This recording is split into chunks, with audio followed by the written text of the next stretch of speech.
ராஜகிரி கோட்டை செஞ்சி பாருங்கள். இதான் செஞ்சி கோட்டை. இதான் வந்து என்ட்ரன்ஸு. வாங்க ஃப்ரெண்ட்ஸ், மலை மேலே ஏறுவோம். பெரிய பெரிய பாறைகள் மரங்களுக்கு நடுவில் இப்போ நம்ம செஞ்சி கோட்டை போயிட்டுருக்கோம். மலை ஏறிக்கிட்டு இருக்கோம். பாருங்கள், ஏற்றமும் இறக்கமும் நிறைந்த செஞ்சி கோட்டை மலை. ராஜா கோட்டை ஏறிக்கிட்டு இருக்கோம்.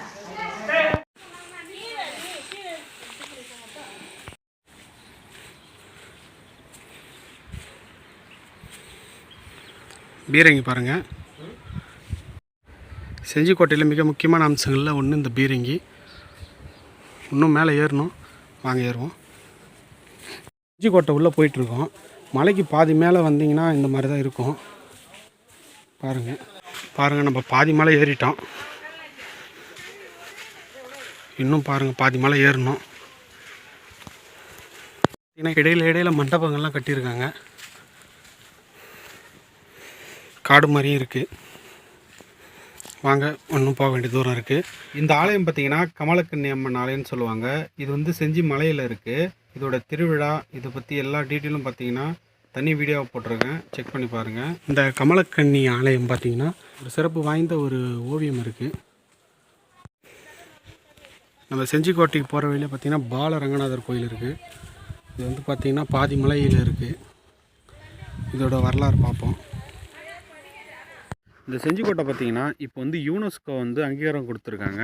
அதை பற்றி தான் இந்த வீடியோவில் பார்க்க போகிறோம். நம்ம சேனலுக்கு புதுசாக வரவங்க மறக்காமல் சேனலை சப்ஸ்கிரைப் பண்ணிட்டு பக்கத்தில் இருக்கிற பெல் ஐக்கானை ப்ரெஸ் பண்ணுங்கள். நம்ம சேனலில் பார்த்தீங்கன்னா TNMT ஸ்டார், நான் உங்கள் காளிமுத்து. வாங்க வீடியோக்குள்ளே போகலாம்.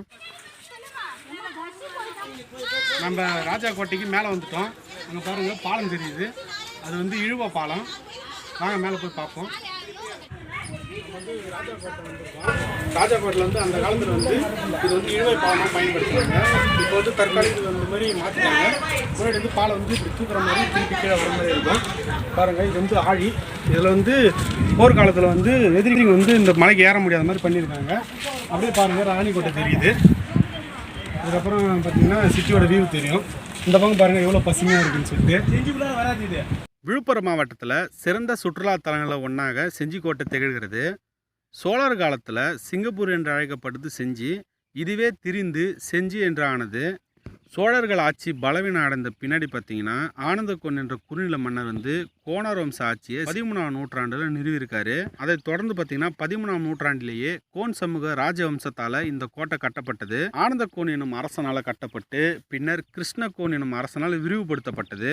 இந்த கோட்டை பார்த்தீங்கன்னா 1921ஆம் ஆண்டு இது முக்கியமான தேசிய நினைவு சின்னமாக அறிவிக்கப்பட்டு தொல்பொருள் துறையின் கட்டுப்பாட்டில் வந்தது.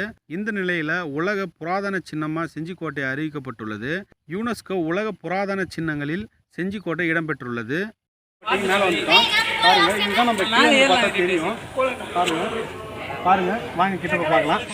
மலைக்கு மேலே இருக்கிற கோட்டையோட அமைப்பு இதுதான். பாருங்க, அங்கே கீழே தெரியுது வந்து ரங்கநாதர் கோயில்.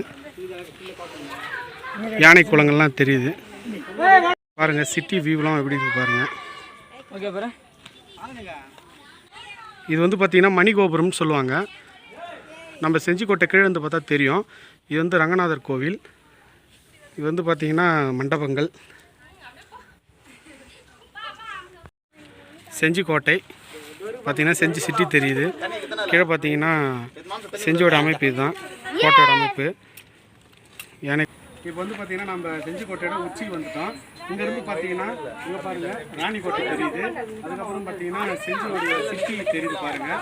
அதுக்கப்புறம் பார்த்தீங்கன்னா கீழே பார்த்தீங்கன்னா கல்யாண மகால், யானைக்குளம், தானிய கிடங்கு, வெடிமருந்து கிடங்கு அதெல்லாம் இருக்குது. இங்கே பாருங்கள், அங்கே வந்து ரங்கநாதர் கோவில் தெரியுது. செஞ்சிக்கோட்டையை உலக பாரம்பரிய சின்னமாக யுனெஸ்கோ அறிவித்துள்ளதன் வாயிலாக பார்த்தீங்கன்னா சர்வதேச அளவில் சுற்றுலா பயணியரின் கவனத்தை ஈர்க்கும் வாய்ப்புள்ளது. விழுப்புரம் மாவட்டம் செஞ்சியில் வரலாற்று சிறப்பு வாய்ந்த கோட்டை அமைந்துள்ளது. 3 மலைகளை இணைச்சி 1200 ஏக்கர் பரப்பளவில் 12 கிலோமீட்டர் நீளமுள்ள மதில் சுவர்களுடன் 80 அடி அகலம் உள்ள அகழிகளுடன் 800 அடி உயர மலை உச்சியில் கிபி 1190ஆம் ஆண்டு பார்த்தீங்கன்னா கோனார் வம்சத்தினர் வந்து செஞ்சிக்கோட்டையை கட்டினாங்க. சத்ரபதி சிவாஜி ஆட்சியின் போது பார்த்தீங்கன்னா முக்கிய இராணுவ கேந்திரமாக விளங்கியது. மகாராஷ்டிராவில் பார்த்தீங்கன்னா 11 கோட்டைகளும், தமிழகத்தில் செஞ்சிக்கோட்டை என மொத்தம் வந்து பார்த்திங்கன்னா 12 கோட்டைகள் வந்து உலக பாரம்பரிய சின்னமாக அறிவிச்சிருக்காங்க.